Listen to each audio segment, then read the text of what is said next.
Tuan-tuan, Allah bagi contoh makhluk yang pernah satu masa dulu dimuliakan oleh Allah Ta'ala, tak terlepas daripada ujian Allah, akhirnya terperangkap kerana iman di dalam hati dia bercampur dengan perasaan-perasaan syirik yang khafi, kesombongan dan takabur. Dari kedudukan ranking yang paling tinggi, pernah jadi ketua bagi para malaikat, akhirnya jatuh menjadi rajim, makhluk yang direjam, laim, makhluk yang paling hina. Allah uji, tak ada yang terlepas. Siapa? Allah uji makhluk yang kita sebelum ni panggil Azazil, dan akhirnya dia digelar dengan Iblis. Iblis diuji. Sedangkan Iblis ni antara makhluk yang pada ketika tu jadi guru para malaikat. Ilmu tak ada ke? Ada. Nak jadi guru lagu mana tak ada ilmu? Ibadat tak cukup ke? Oh, jangan cerita. Ibadat dia tak ada tempat di muka bumi ni yang dia tak sujud. Ayat ni cukup bagi penerangan kepada kita bahawa kita jangan sombong dengan ilmu kita, kita jangan sombong dengan ibadat kita pada orang yang ya ayyuhalladzina amanu. Ayat ni untuk kita ni yang main masjid ni, orang yang beriman. Ujian datang pelbagai sudut. Kadang-kadang ujian kesombongan ni akan menggelincirkan kita ke lembah-lembah kehinaan. Allah bagi peringatan. Apa kata Allah Ta'ala? Dia bukan tak beriman dengan perkara akhirat, dia orang yang beriman. Contoh dia Allah sebut dalam surah Al-A'raf ayat 12-14. Qala ma mana'aka an tasjuda id amartuka qala ana khairum minhu khalaqtani min narin wa khalaqtahu min tin qala fahbit minha fama yakunu laka an tatakabbara fiha fakhruj innaka minas saghirin qala anzirni ila yaumi yub'atsun. Yang ini dialog antara Allah dengan Iblis.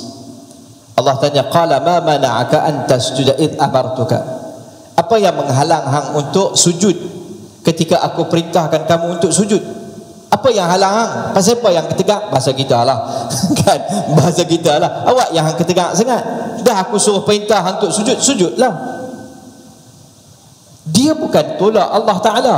Kita tengok ayat ni, dia bukan sombong tolak perintah Allah Ta'ala, sebab dia tengok status dia. Dia kata, qala ana khairun minhu khalaqtani min nari wa khalaqtahu min tin. Ya Allah, aku bukan nak tolak perintah kamu, tapi tak patutlah. Kau telah menciptakan aku daripada percikan api, sedang kau ciptakan Adam daripada tanah. Tanah ini dalam kitab tafsir disebut bukan tanah biasa ni, tanah liat hitam yang bau busuk tu, selalunya di kawasan paya tu.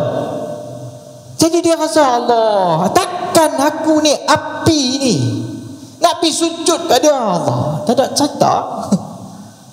Saya ni siapa, takkan saya nak kena pergi minta maaf kat dia? Saya ni umur berapa? Saya ni status ni siapa?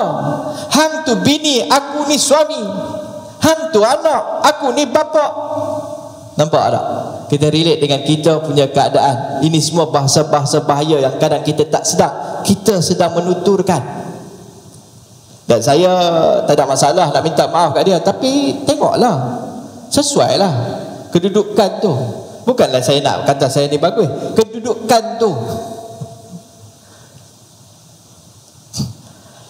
Qala, hukuman dia Allah bagi apa? Fahbit. Allah Ta'ala kata, turunlah kamu. Allah halau dia turun. Allah Ta'ala halau dia turun. Allah Ta'ala kata, keluarlah kamu, sesungguhnya kamu ada daripada golongan orang yang hina, minas saghirin. Qala, kemudian dia, Iblis ni, dia ahli ibadat, ahli ilmu. Allah halau daripada syurga pun, dia kata, ya Allah, aku buat satu permintaan last ni. Kalau begitu, anzirni ila yaumi yub'atsun, tangguhkan kematian aku sehingga kepada hari kiamat, hari kebangkitan. Dia orang beriman juga, yang tu nak cerita. Dia beriman tentang hari kiamat.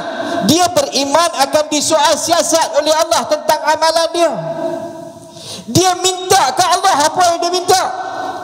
Kalau macam tu, jangan bagi aku matilah ni, panjangkan umur aku sampailah ke hari kiamat.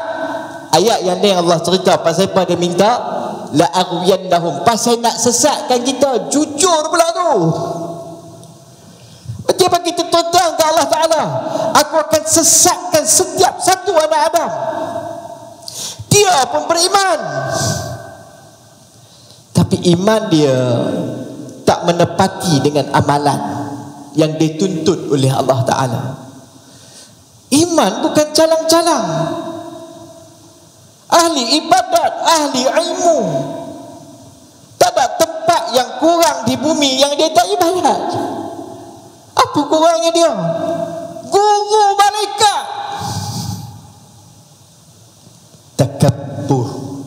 Ibn Qayyim Al-Jauziyah sebut tiga dosa yang pertama menghasilkan dosa-dosa yang lain. Salah satu yang paling besar ni kibir, takabbur, sombong. Kesan pada sombong daripada ahli beriman, ahli ilmu, orang yang hampir dengan Allah, jatuh ke syirik, hina terus. Aba wastakbara wa kana minal kafirin.